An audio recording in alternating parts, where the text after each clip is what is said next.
ರಾಷ್ಟ್ರಕವಿ ಕುವೆಂಪು ಕನ್ನಡ ಸಾಹಿತ್ಯ ಲೋಕಕ್ಕೆ ಮೊಟ್ಟ ಮೊದಲ ಜ್ಞಾನಪೀಠ ಗೌರವ ತಂದುಕೊಟ್ಟ ಮಹಾನ್ ಸಾಹಿತಿ.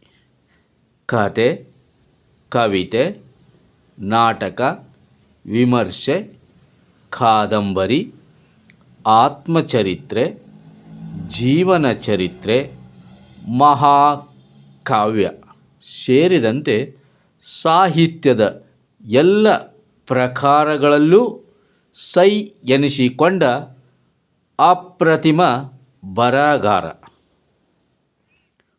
ಪದ್ಮಭೂಷಣ, ಪದ್ಮವಿಭೂಷಣ, ಕರ್ನಾಟಕ ರತ್ನ ಸೇರಿದಂತೆ ಅತ್ಯುನ್ನತ ಪ್ರಶಸ್ತಿಗಳು ಕುವೆಂಪು ಅವರ ಸಾಧನೆಗೆ ಪ್ರತಿಯಾಗಿ ಲಭಿಸಿವೆ.